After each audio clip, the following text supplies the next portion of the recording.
आप देख रहे हैं मथुरा न्यूज 24।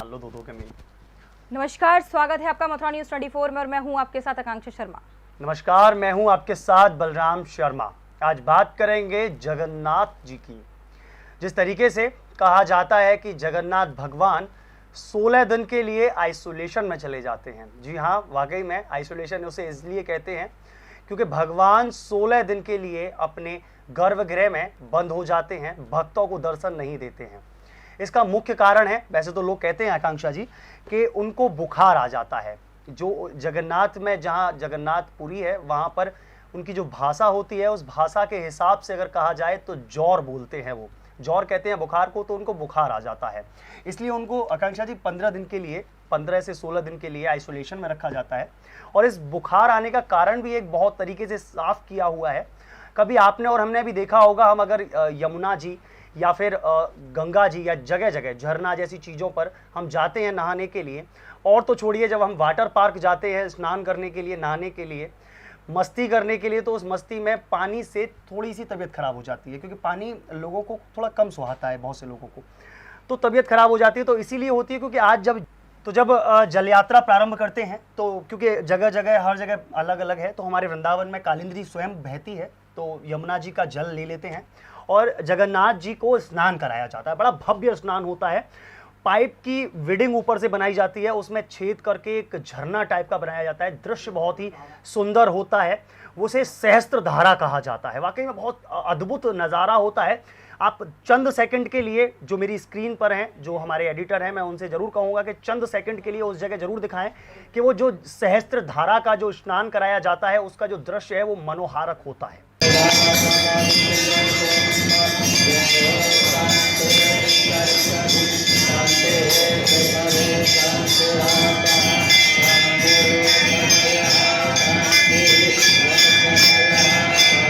तो अभी आप जो सहस्त्र धारा का जो मनोहारक रूप देख रहे थे, तो इससे आप समझ गए होंगे जब प्रभु इतने पानी से नहाते हैं तो उनको बुखार आ जाता है। इस बुखार के पश्चात ठाकुर जी को 16 दिन के लिए आइसोलेशन में रखा जाता है। इस आइसोलेशन में रखने के बाद में ठाकुर जी को काढ़ा, एक जड़ी बूटियों से निर्मित काढ़ा बनाया जाता है, उस काढ़े का सेवन कराया जाता है।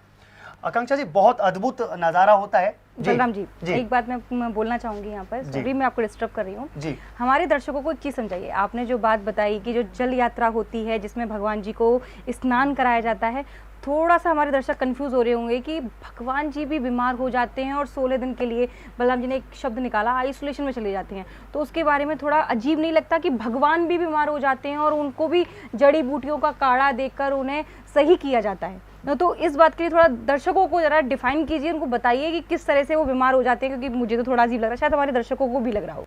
तो आकांक्षा जी, मैं सीधा सा सबसे पहले अपने दर्शकों को और आपको दोनों को मैं ये पहले साफ तौर पे बता दूं, हमारे यहाँ वृंदावन और मथुरा में बहुत चाप से गोपाल जी की सेवा की जाती है। गोपाल जी को बाल रूप में देखा जाता है। कहते हैं कि बालक जो छोटा बच्चा होता है उसका रूप होता है।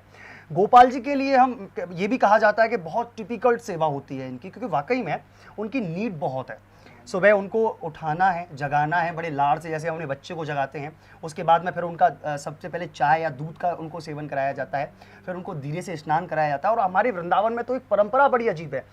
जब सर्दी होती है तो ठाकुर जी के लिए गर्म पानी किया जाता है, और जब गर्मियाँ होती हैं तो प्रभु के लिए ठंडे पानी से स्नान कराया जाता है, और उसमें भी तमाम सारी जड़ी बूटियाँ डाली जाती हैं जिससे कि ठाकुर जी को शीतलता प्रदान हो। और शीतलता प्रदान करने के लिए हमारे ब्रज में बहुत सारी परंपराएं हैं। सबसे पहली एक परंपरा आप लोगों को भी, दर्शकों को भी पता होगी और शायद आप भी इसको अवगत होंगी। ठाकुर जी के लिए पुष्प बंगला बनवाए जाते हैं। वो पुष्प बंगले का केवल महत्व यही होता है, ऐसा नहीं कि मंदिर को सजाने के लिए वो बनाया जाता है, उसका केवल महत्व यही है, प्रभु को शीतलता प्रदान करने के लिए वह बंगले का रूप दिया जाता है। उससे ठाकुर जी को फूलों से ठंडक मिले, तो इसलिए बंगले बनाए जाते हैं। तो इस तरीके से जब हम उनको लाड़ करते हैं, तो ऐसे ही हम जगन्नाथ जी को भी लाड़ करते हैं। हालांकि वो बाल रूप में नहीं है, लेकिन फिर भी हम उनको लाड़ करते हैं। तो लाड़ के रूप में देखते हुए जब उनको स्नान कराया जाता है, आप सोच के देखिए, अगर हम हमारे घर में जुकेजी लगे होते हैं, हम नहाते हैं उनसे, कभी कभार हमारी तबीयत भी खराब हो जाती है, ज़्यादा नहा लेते हैं, तो बच्चे हमारे घर में छोटे छोटे होते हैं, टब में बैठ जाते हैं, वो नहाने लग जाते हैं, या कहीं बाहर अगर हम उनको लेकर जाते हैं तो वो नहाने लग जाते हैं। तो पानी के परिवर्तन से, या कह लीजिए कि एकदम से बहुत ज़्यादा नहाने से, 1-1.5-2 घंटे नहाने से, मौसम की चेंजिंग की वजह से भी एकदम से ये हो जाता है। अच्छा, एक दूसरी चीज़ मौसम की भी बात आ जाती है यहाँ, क्योंकि जून और जुलाई जो कहा जाता है, ये बहुत गर्मी का माहौल कहा जाता है। इस समय गर्मी बहुत ज़्यादा अपना प्रचंड रूप पर होती है। सूर्य देवता कह दें, मैं एक शब्द में कहना चाहूँ तो आग जैसा उगलते हैं। वाकई में बहुत ज़्यादा तेज़ गर्मी होती है, तो उस गर्मी से शीतलता प्रदान कराने के लिए ठाकुर जी को स्नान कराया जाता है। और जब गर्मी से शीतलता, अगर हम अब ये भी हम बाहर से आए हैं, धूप में से आए और ठंडा पानी पी लेते तो सर्दी जुकाम जैसी चीज़ें हमको हो जाती हैं। तो ऐसे ही जब ठाकुर जी को गर्मी से राहत दिलाने के लिए स्नान कराया जाता तो उनको बुखार आ जाता है, तो उस बुखार को उनको 14 दिन के आइसोलेशन में रखा जाता है। तो इसलिए कहीं कोई ज़्यादा अजीब वाली बात नहीं है। ठाकुर जी हैं, जैसा लाड़ करो, प्रभु किसी ने देखी तो है नहीं, लेकिन बस लाड़ और भाव में भगवान जी बीमार हो जाते हैं और 16 दिन के लिए बिल्कुल अपने रूम में बंद हो जाते हैं। और जिस तरह की बलराम जी ने बताया कि उनको 16 दिन तक जड़ी बूटियां दी जाती हैं और सिर्फ काढ़ा पिलाया जाता है। कहाँ ठाकुर जी को 56 भोग दिए जाते हैं और 16 दिन तक सिर्फ जड़ी बूटियां दी जाती है। जी बिल्कुल, जड़ी बूटियों के साथ में चावल का भोग लगाया जाता है। चावल जो होते हैं उन्हीं को, वो बस केवल चावल का ही, जो हम हमारे जो इनके भाषाओं में, जो मैं अगर इनकी बात करूँ, पुरी की बात करूँ, जो पुरी की जो अलग किस्म की जो भाषा है, शायद मैं बोल भी नहीं पाऊंगा अपने दर्शकों के लिए, लेकिन उसमें जो चावल होता है उसे वो कुछ अलग ही नाम देते हैं कि भात ठाकुर जी को खिलाया जाता है। वो भात का ही भोग लगाया जाता है, उसको ठाकुर जी को खिलाया जाता है पूरे 16 दिन तक, और काढ़े का उनको नित्य सेवन कराया जाता है। आज वैसे मैं अपने दर्शकों को बता दूं, मैं आकांक्षा जी की आज जितनी इनके मन में जो उत्कंठाएं उत्पन्न हो रही हैं, उनको शायद मैं कोशिश कर रहा हूं आप लोगों के सहयोग से, क्योंकि देखिए आप लोगों का सहयोग है। और सबसे बड़ी बात, आज हम लोगों का यहाँ पैनल में बैठने का केवल एक मोटिव भी यही था कि हम लोगों की चर्चा से, आज जब हम बैठे थे अपनी स्टूडियो में, बिल्कुल रिलैक्स मूड में बैठे थे चेयर पे, तो अचानक से आकांक्षा जी का ये शब्द था कि क्या आपको अजीब नहीं लगता है कि ठाकुर जी बीमार हो जाते हैं। तो इस शब्द को पकड़ते हुए आज ये पैनल हमने डिसाइड किया। तो इस पैनल में आज आकांक्षा जी के जो शब्द हैं, शायद ये कह लीजिए कि आज जो मेरी जो सीट है, जिस दायरे में हमेशा मैं रहता हूं, आज वो मेरी वाली सीट आकांक्षा जी ने ले ली है, और मैं सामने इनका जो क्वेश्चन करने के बाद में जो आंसर देने वाला होता हूं, वो मैं बैठा हुआ हूं। तो देखते हैं आकांक्षा जी और क्या क्या पूछती हूँ। अभी तक तो एक ही सवाल पूछा है। जी आकांक्षा जी, जिस तरह से आपने बताया कि ठाकुर जी 16 दिन तक जड़ी बूटियां लेते हैं और स्नान ध्यान करते हैं, तो शायद इस बीच में मंदिर में दर्शन भी बंद रहते होंगे, तो उस बीच में फिर कैसे पूजा सेवा और जो जड़ी बूटियां होती हैं वो किस तरह से उनको प्रदान कराई जाती हैं? जी, जो मंदिर के सेवायात होते हैं आकांक्षा जी, अभी लॉकडाउन का समय चल रहा है, इस चीज से जोड़ के बता देता हूं। में तो भगवान जी को भी कोरोना हो गया। जी बिल्कुल, तो इस समय जो कोरोना से बचाने के लिए ठाकुर जी को भी मास्क पहनाए जा रहे हैं। कई मंदिरों में ठाकुर जी ने जो अंदर से जो सेफ्टी के लिए जी जो फोटो आते हैं, वो फोटो हम आप और हम अक्सर देखते हैं, हमारे दर्शकों को भी दिखाते हैं हम लोग कि ठाकुर जी भी मास्क पहनकर फोटो खिंचा रहे हैं। तो देखिए, कोरोना से बचाने के लिए वो भाव है, ठाकुर जी को कोरोना तो लगेगा नहीं, लेकिन भाव है कि हमारे ठाकुर जी को कहीं कोरोना ना लग जाए। तो इस समय लॉकडाउन चल रहा है, लॉकडाउन में आप इस तरीके से आपको समझा देता हूं इस चीज को, पूरे प्रकरण को, जो आकांक्षा जी के जो शब्द थे कि पूजा सेवा अभी भी ठाकुर जी की हो रही है। बांके बिहारी मंदिर ले लीजिए, वृंदावन के तमाम सारे मंदिर है जहां पर पूजा सेवा निरंतर, वैसे ही जिस तरीके से ठाकुर जी की राग भोग सेवा जितनी भी होती हैं, वह सब निरंतर चल रही हैं। केवल एक चीज की प्रतिबंध हो गया है कि दर्शन नहीं मिल पा रहे हैं, ठाकुर जी को आम आदमी जाकर दर्शन नहीं कर पाता है। ऐसे ही यह भी होता है, जो वहाँ के सेवायात होते हैं, जो पुजारी हैं जगन्नाथ जी के, वह पुजारी जी ठाकुर जी को बिस्तर पर आराम करवाते हैं, जो उनकी शयन कक्ष है, उस शयन कक्ष में ठाकुर जी को आराम कराते हैं, उनकी सेवा करते हैं। वहीं उनको काढ़ा पिलाया जाता है, ठाकुर जी का काढ़े का भोग लगाया जाता है। वो अपने गर्भगृह में, अपने जो शयन कक्ष है उनका, उससे निकलकर गर्भगृह में नहीं आते, वो केवल 16 दिन तक अपने शयन कक्ष में ही रहते हैं, उनको विश्राम के रूप में रखा जाता है। तो दर्शकों को, भक्तों को दर्शन नहीं मिलते हैं, इसलिए वो गर्भगृह में भी नहीं आते हैं। तो ये बड़ा महत्व है इसका। और यही नहीं, केवल वृंदावन और मथुरा में ही नहीं, तमाम सारी जगहों पर जगन्नाथ जी के भव्य मंदिर हैं, और भव्य मंदिरों के तौर पर उनकी वैसी ही सेवा पूजा है। जगन्नाथपुरी, जी बिल्कुल, उनका मंदिर, वो तो वहाँ तो मैन है ही। तो देखा कि बलराम जी ने आपको किस तरह से बताया कि जगन्नाथ जी के मंदिर में काढ़े का भोग लगता है और 16 दिन के लिए भगवान जी आइसोलेशन में चले जाते हैं और वो बीमार रहते हैं, उनको ज्वर हो जाता है, और इस ज्येष्ठ मास और आषाढ़ मास के बीच में वो 16 दिन तक अपने गर्भगृह में रहते हैं। अब हमारे दर्शकों की तरफ से एक सवाल और मैं पूछती हूँ कि कुछ हमारे दर्शक ऐसे हैं जिनको नहीं पता होगा कि जो जगन्नाथ जी की प्रतिमा है वो पूरी नहीं है, वो प्रतिमा पूरी नहीं है, उनका हाथ भी पूरे नहीं है, उनका शरीर भी पूरा नहीं है, उसके बारे में हमारे दर्शकों को जरूर बताइए बलराम जी। जी आकांक्षा जी, बिल्कुल। पहले तो मैं अपने दर्शकों को ये क्लियर कर दूं कि ये स्टोरी जो है ये बहुत बड़ी है, तो मैं थोड़ी सी कोशिश करता हूँ संक्षिप्त में सुनाने के लिए, क्योंकि इतनी बड़ी स्टोरी सुनाने में समय बहुत लगेगा और दर्शक भी बैठे बैठे बोर हो जाएंगे।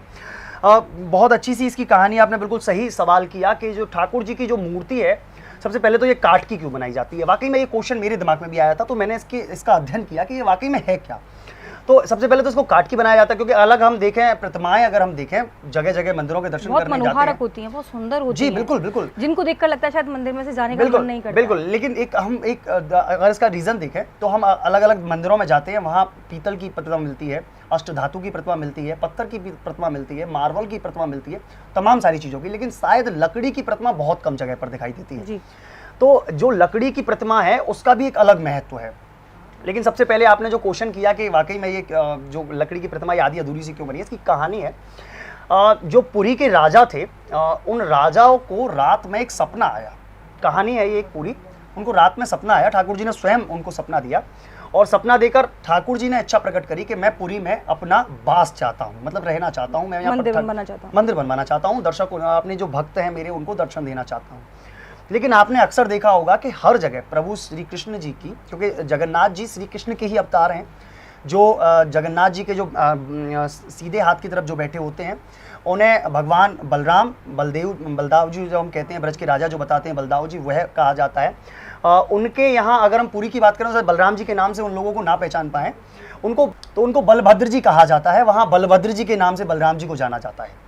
तो जब राजा को यह स्वप्न हुआ, सपने में ठाकुर जी ने कहा कि मुझे यहाँ अपना मंदिर बनवाना है या मुझे स्थापित होना है, भक्तों को यहाँ बैठकर दर्शन देना है, तो उस दौरान प्रभु ने एक चीज़ और कही, बोले कि हर जगह मेरी रुक्मणी के साथ में, राधा के साथ में, लक्ष्मी के साथ में, तमाम सारी जगहों पर मेरे अलग अलग रूप में दर्शन है, लेकिन कहीं पर भी मेरे बहन और मेरे भाई के साथ में मेरी मूर्ति स्थापित नहीं है। हम अक्सर जाके देखेंगे हमारे बलदाव जी पास में ही हैं, बलदाव जी में केवल भगवान बलराम जी की ही मूर्ति विराजमान है, हर जगह बलराम जी अकेले हैं। श्री कृष्ण की जहाँ मूर्ति देखते हैं वहाँ पे श्री कृष्ण हैं, राधा होंगी संग में, राधा नहीं होंगी रुक्मणी होंगी। विष्णु भगवान को देखेंगे तो विष्णु भगवान होंगे, विष्णु भगवान के संग में लक्ष्मी जी होंगी। तो इस तरीके से जहाँ भी देखेंगे यही रूप मिलेंगे, लेकिन बहन भैया का कभी कहीं पर भी कोई मंदिर नहीं है। तो जब राजा को सपना दिया तो राजा से कहा कि मेरे सब जगह तमाम सारे मंदिर हैं, लेकिन बस एक नहीं है जिसमें मेरे बहन और मेरा भाई, उनकी संग में हमारी तीनों की कहीं पर भी कोई मंदिर स्थापित नहीं है। तो राजा को ये सपना दिया। राजा ने कहा ठीक है प्रभु, लेकिन मैं बनवाऊंगा कैसे? तो स्वप्न में भगवान ने राजा से कहा कि पूरब दिशा से उत्तर दिशा की तरफ 3 लकड़ियां बहकर आएंगी। लकड़ी जो बड़ी बड़ी लकड़ियां हैं, विशालकाय जो लकड़ियां समुद्र में बहती हुई आ रही होंगी, उनका अगर आपको वैसे उन्होंने राजा ने क्वेश्चन किया, बोले कि प्रभु मैं पहचानूंगा कैसे उन लकड़ियों को? लकड़ियां तो देखिए कहीं पेड़ टूटता है तो बहकर आई जाएंगी, समुद्र है बहुत बड़ा है, विशाल का समुद्र है। तो उन्होंने कहा, भगवान ने उनको स्वप्न में कहा कि उन लकड़ियों पर मेरे अंक चिन्हित होंगे। अंक चिन्हित में उन्होंने कहा कि भगवान कैसे अंक चिन्हित होंगे? तो अंक उन्होंने बताए कि मेरे उन लकड़ियों पर किसी पर एक पर शंख होगा, एक पर चक्र होगा, एक पर पद्म होगा। ये तीनों ही प्रभु के चहेते हैं, प्रिय माने जाते हैं, प्रभु का रूप उन्हीं से सुशोभित है। तो ये तीनों उस लकड़ी पर चिन्ह होंगे।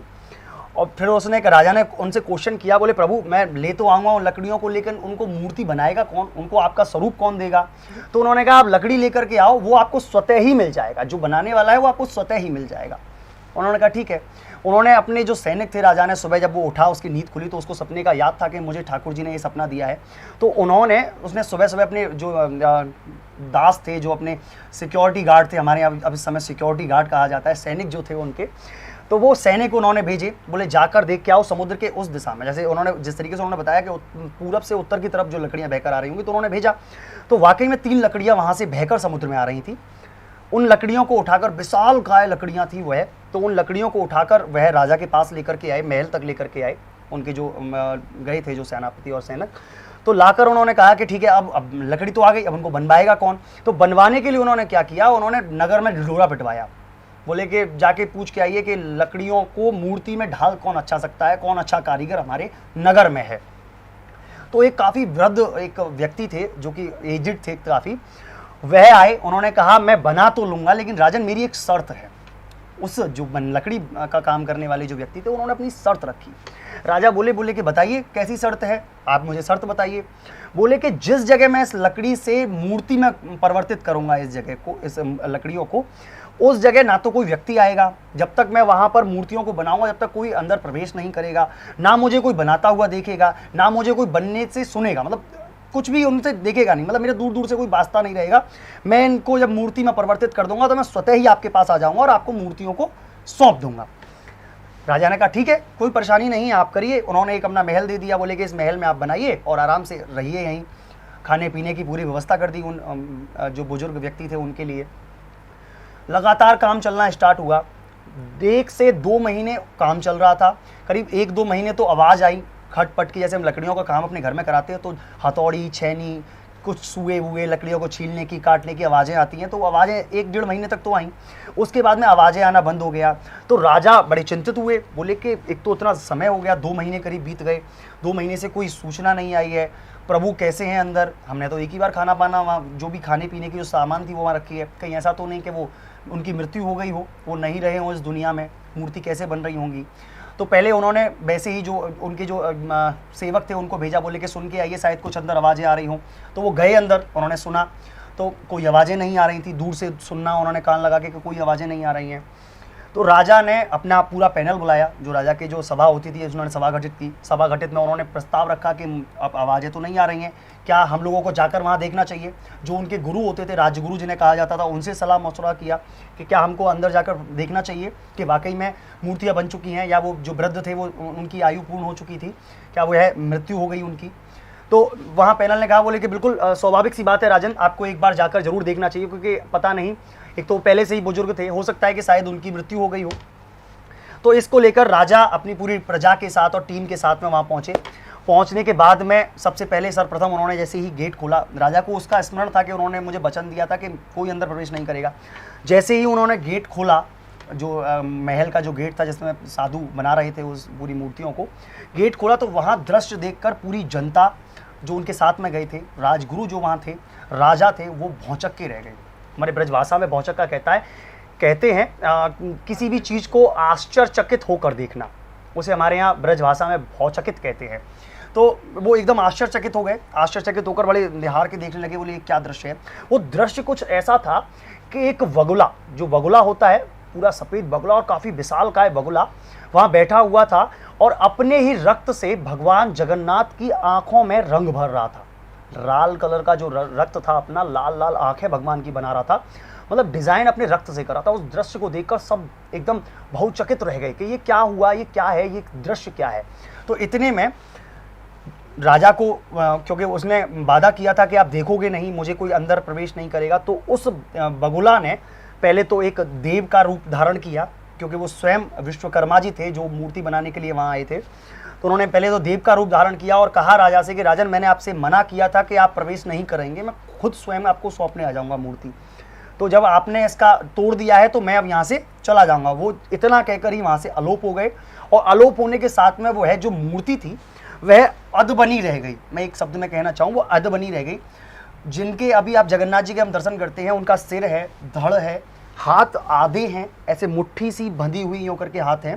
जो ठाकुर जी के पूरे उंगली, हाथ सब कुछ होता है, पूर्णतः नहीं बन पाया, केवल उनका आधा ही रूप बन पाया था। और तीनों का, सुभद्रा जी का भी, बलराम जी का भी और श्री कृष्ण जी का भी, इन तीनों का केवल आधा ही रूप बन पाया, और इसलिए वह आधे, आज जो मूर्ति है वो केवल आधे ही रूप में दर्शाई जाती है। तो ये पूरी एक कहानी थी जो मैंने आपको बताई। लेकिन एक चीज़ और बता दूंगा मैं आपको, बलराम जी के हाथ बने हुए हैं, श्री कृष्ण जी के हाथ बने हुए हैं जो जगन्नाथ जी कहे जाते हैं, लेकिन जो बीच में सुभद्रा जी हैं ना, उनके तो हाथ भी नहीं बन पाए थे। उस मूर्ति को देखेंगे आप, एकदम सीधी मूर्ति है, प्लेन मूर्ति है, बीच में उनके हाथ पैर कुछ भी नहीं है, केवल एक सिंपल बना के वो चुके ही थे। समय लग रहा था बनाने में, क्योंकि वो विश्वकर्मा जी जब बना रहे थे तो जेन्युइन सी बात है कि उन्होंने पूरी शिद्दत से उस मूर्ति को बनाया, और वाकई में इसीलिए वो सुंदर कही जाती है, क्योंकि वो जब विश्वकर्मा जी ने तैयार की है। आप विश्वकर्मा जी की जो मैं बात करूँ, लंका बनाई, इतनी सुंदर थी, कितनी, उसका कोई वर्णन नहीं था लंका का। तो ऐसे तमाम सारी चीज़ें विश्वकर्मा जी द्वारा निर्मित की गई और वाकई में बहुत खूबसूरत थी। तो विश्वकर्मा जी की तोड़ कोई था नहीं, तो वाकई में वो मूर्तियाँ जो बनाई थी अधूरी ही वाली थी, लेकिन वाकई में बहुत सुंदर है और आज तक भी वह सुंदर लगती हैं। अच्छा, इसके पश्चात आपको एक चीज़ और बता दूं मैं, हमारे यहाँ श्री कृष्ण के हाथ में बांसुरी होती है, नारायण के हाथ में सुदर्शन चक्र होता है, लेकिन वहाँ पर आपको, क्योंकि हाथ तो है नहीं, तो ना तो उनको बंसुरी दे सकते हैं हाथ में, ना उनको सुदर्शन चक्र दे सकते हैं, केवल वो आधे कोहनी तक, अगर मैं कहूँ कि कोहनी तक ही हाथ बनकर रह गए, आगे तक बनी ही नहीं पाए। तो इसलिए आपने जब कभी दर्शन करेंगे, आप कभी पुरी जाकर जब दर्शन करेंगे या कहीं भी जहाँ भी जगन्नाथ जी का मंदिर होगा वहाँ दर्शन करेंगे, तो आपने देखा होगा जगन्नाथ जी के बगल में एक स्तंभ बनाया जाता है, छोटा सा पतला सा एक डंडा लगाया जाता है, उसके ऊपर चक्र, सुदर्शन चक्र को धारण कराया जाता है। ये इसीलिए कराया जाता है क्योंकि ठाकुर जी के पास में कुछ तो होना चाहिए, बंसुरी नहीं पकड़ सकते, ना सुदर्शन चक्र पकड़ सकते, तो वो एक स्तंभ लगाकर उनको ट्विन बन बना दिया गया है। तो लेकिन दृश्य बहुत अच्छा है और मंदिर की तो खैर वर्णन क्या करूं मैं, वाकई में वो मंदिर इतना सुंदर है, द्रव्य है, उनकी उसकी इतनी सारी विशेषताएं हैं उस मंदिर की कि बस मैं वर्णित नहीं कर सकता, मैं शब्दों में कुछ कह नहीं सकता।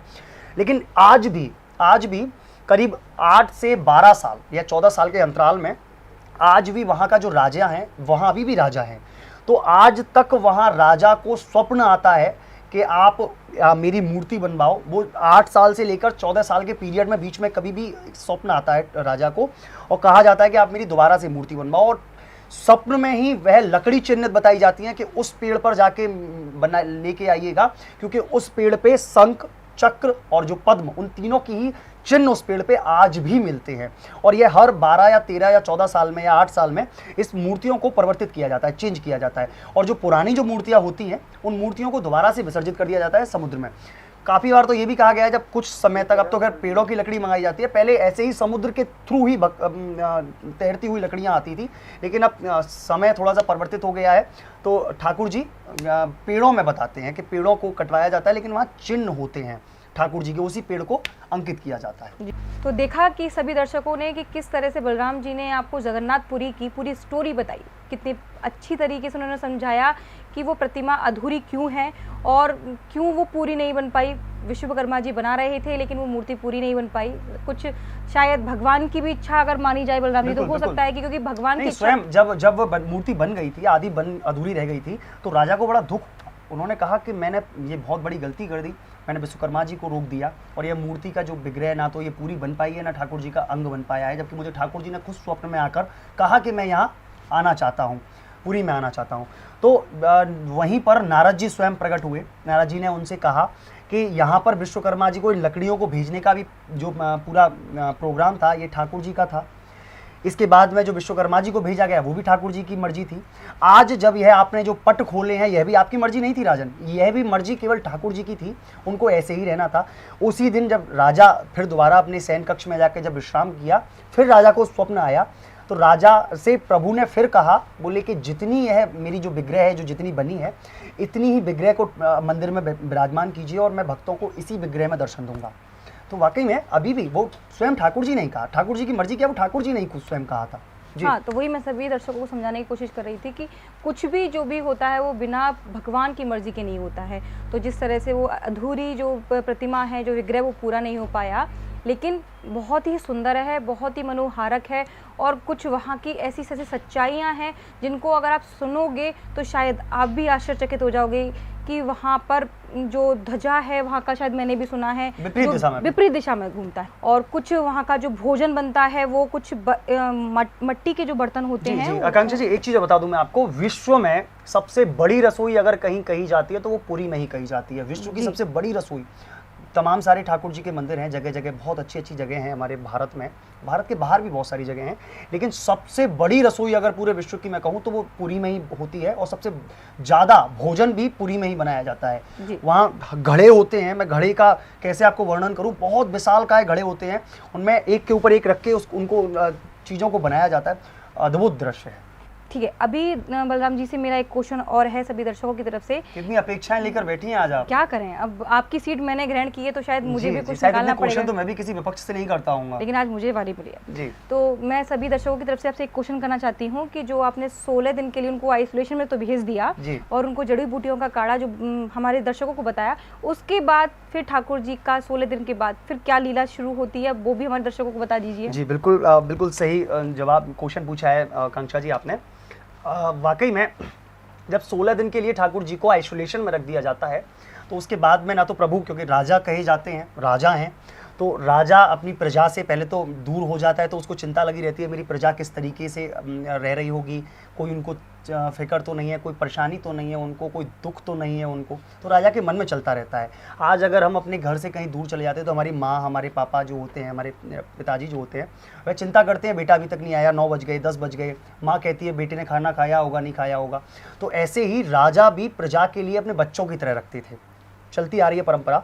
तो उनको चिंता भी लगती थी कि वाकई में किस तरीके से मेरी प्रजा होगी, इतने दिन हो गए मुझे, 16 दिन अंदर हो गए घर में रहते रहते, मैंने अपनी प्रजा को नहीं देखा। और सबसे बड़ी बात उनको एक चिंता और लगती है कि मेरे इतने सारे भक्त, अनन्य भक्त, मेरे दर्शन करने आते होंगे, मैं उनको दर्शन नहीं दे पा रहा हूँ, तो मेरे भक्त बेचारे व्याकुल होंगे, भोजन ग्रहण नहीं कर रहे होंगे, कैसे होंगे, क्या होंगे। तो ठाकुर जी खुद सोचते हैं और सोचने के बाद में 16वें दिन फिर दोबारा से भक्तों को दर्शन देते हैं, लेकिन इस बार दर्शन कुछ अलग तरीके से देते हैं। चंदन से बना हुआ एक विशालकाय रथ बनाया जाता है, जो कि 3 रथ होते हैं। उन 3 रथ में तीनों मतलब जगन्नाथ जी, सुभद्रा जी और साथ में बलदाऊ जी, तीनों ही बलभद्र जी जिन्हें कहा जाता है, बलभद्र जी तीनों ही एक एक रथ में विराजमान होकर और पूरे नगर में भ्रमण करते हैं।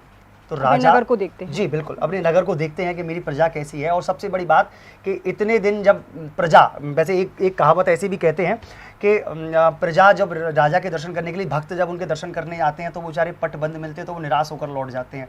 तो ये उन भक्तों को कृतार्थ करने के लिए प्रभु खुद उनको दर्शन देने आते हैं। उनको अब जाने की जरूरत नहीं है, स्वयं ठाकुर जी ही उनको दर्शन देने आ रहे हैं। वह नगर भ्रमण करते हैं, सब अपने भक्तों को दर्शन देते हैं और बड़ा ही अद्भुत नज़ारा देखने को मिलता है, जगह जगह देखने को मिलता है। लेकिन पुरी में इसका अलग ही महत्व है। मैं अगर उस पुरी के उस दृश्य की बात करूं तो मैं समझूं करोड़ों अरबों की संख्या में लोग वहां उस दृश्य को, उस रथ को देखने के लिए आते हैं। रस्सों से बंधा हुआ वह रथ होता है जिसको बड़ी चाप से खींचा जाता है, उसमें कोई मोटर नहीं लगती, कोई कुछ नहीं लगता है, और बहुत विशालकाय होता है जो लाखों करोड़ों आदमी उसको पकड़कर खींचते हैं और पूरे नगर का भ्रमण करते हैं। मतलब अद्भुत नज़ारा होता है, मतलब वाकई में अलग है दृश्य। आकांक्षा जी, यहीं आपको मैं एक परंपरा के बारे में और अवगत करा दूं। जब वह रथ यात्रा निकाली जाती है तो उस रथ यात्रा निकालने के समय पर जो वहाँ के राजा हैं, जो पुरी के आज भी जो राजा हैं, वहाँ आज तक परंपरा राजा की चली आ रही है, वहाँ आज भी राजा हैं। तो वह राजा सोने की पालकी में, राजा हैं, उनका एक अपना एक दायित्व है, एक बड़ा पद है, तो उस पद के निर्वहन करते हुए सोने की पालकी में विराजमान होकर स्वयं राजा आते हैं। साथ में अपने संग सोने की झाड़ू लेकर के आते हैं, पद के अनुसार। झाड़ू तो नॉर्मल भी होती है, लेकिन वह अपने पद के अनुसार सोने की झाड़ू लेकर के आते हैं। और रथ में कहीं रज ना रह जाए, क्योंकि प्रभु विराजेंगे। भाव कह रहा हूँ मैं आपको, जिस तरीके से बता रहा था मैं शुरू से, लास्ट से और शुरू से मैं आपको बता रहा था कि भाव है केवल मन में, भक्तों के मन में जो भाव है उस भाव को प्रकट करते हैं। तो वह उस रथ में झाड़ू लगाते हैं और झाड़ू लगाकर एक भी किनका, मतलब मैं कहूँ रज का एक भी किनका उस रथ में नहीं रह जाता है। फिर जाकर जब झाड़ू वह लगा लेते हैं तब जाकर वहाँ ठाकुर जी को उस रथ में विराजमान कराया जाता है। फिर जो भक्त होते हैं, जो वहाँ की जो प्रजा है, वह प्रजा रथ के आगे आगे झाड़ू लेकर के पूरे रथ को, रथ की जहाँ से रथ निकलता है, जितनी लंबी उसकी दूरी होती है, उस पूरी दूरी में झाड़ू लगाते हुए आगे आगे चलते हैं। तो ये एक परंपरा है, परंपरा का आज तक उसका पूर्णतः पालन करते हुए आ रहे हैं वहाँ के राजा। और यह परंपरा हर जगह, जहाँ जहाँ जगन्नाथ जी के मंदिर बने हुए हैं, उन सब जगह यही परंपरा है कि वहाँ जो आगे आगे भक्त आज भी झाड़ू लगाते हुए जाते हैं। हम अक्सर देखते हैं, हमारे वृंदावन में भी ये परंपरा है कि वो जो भक्त, विदेशी जो भक्त आते हैं, वह विदेशी या देसी जो भी भक्त होते हैं, वहाँ आगे आगे झाड़ू लगाते हुए जाते हैं। तो ये परंपरा चली आ रही है जी। तो सभी दर्शकों ने सुन ली पूरी स्टोरी जगन्नाथपुरी की कि किस तरह से भगवान जी इस ज्येष्ठ मास की पूर्णिमा से आषाढ़ मास की द्वितीया तक 16 दिन के लिए अपने गर्भगृह में चले जाते हैं और वो जड़ी बूटियों का सेवन करते हैं और सिर्फ चावल खाते हैं। उसके बाद वो फिर रथ यात्रा निकलती है और उसके बाद वो प्रतिमा अधूरी क्यों है वो भी बलराम जी ने पूरी स्टोरी के साथ, पूरी कहानी के साथ बड़े आसानी से आप लोगों को समझाई और आपको समझ में भी आई होगी। और कहते हैं कि जिस जगह हम रहते हैं, भारत में जहाँ रहते हैं, वो पूरा भारत, पूरी भगवान जितने भी हमारे ईस्ट, जितने भी देवता हैं, उनकी कहानियों से भरा हुआ है। बहुत सारी ऐसी चीज़ें हैं जो कि हमें और आप लोगों को नहीं पता, और बहुत सारा इतिहास जो हमारा है, जो दर्शकों को हम ज़रूर बताएंगे। बिल्कुल। फिर दोबारा से हम आपके सामने आएंगे कुछ एक अच्छी सी कहानी के साथ में जो भगवान से और धार्मिक से जुड़ी हुई होगी। जी बिल्कुल, बिल्कुल जिस तरीके से आकांक्षा जी ने कहा कि वाकई में आप लोगों के लिए हम लगातार ऐसी चीज़ों को लेकर आएंगे। और सबसे पहली बात मैं अपने दर्शकों से ये भी कहना चाहूँगा, कमेंट में जरूर बताएं कि आपको किस स्टोरी के बारे में जानना है। हालांकि मुझे नहीं पता होगा, लेकिन फिर भी मैं कोशिश करूंगा कि आप तक वह स्टोरी पूर्णतः सच्चाई के साथ आपके सामने लेकर दोबारा से हम आएंगे उस रथ यात्रा के साथ। जिस दिन रथ यात्रा निकलेगी उस दिन हम दिखाएंगे कि किस तरह से रथ यात्रा वृंदावन में, अभी लॉकडाउन चल रहा है इस समय कोरोना वायरस को लेकर, क्योंकि सारे मंदिर बंद हैं, और लेकिन शासन द्वारा, सरकार द्वारा एक गाइडलाइन जारी की है कि 8 जून से मंदिर खुल रहे हैं। अब कौन से मंदिर 8 जून से खुल रहे हैं और कौन से नहीं खुल रहे हैं, किस तरीके से खुल रहे हैं, क्योंकि भक्त इस समय मंदिर जाने के लिए बहुत व्याकुल है, क्योंकि लॉकडाउन का काफ़ी लंबा पीरियड हो चुका है, बहुत सारा समय हो चुका है, जो कि अभी तक दर्शन नहीं मिल पाए हैं भक्तों को, बहुत व्याकुल हैं दर्शन करने के लिए। और इस लॉकडाउन में कैसे जगन्नाथ जी की रथ यात्रा निकलेगी, उसके साथ हम आपको दिखाएंगे एक नई स्टोरी के साथ में। तब तक ऐसी अन्य खबरों को देखने के लिए जुड़े रहिए मथुरा न्यूज़ 24 के साथ। नमस्कार।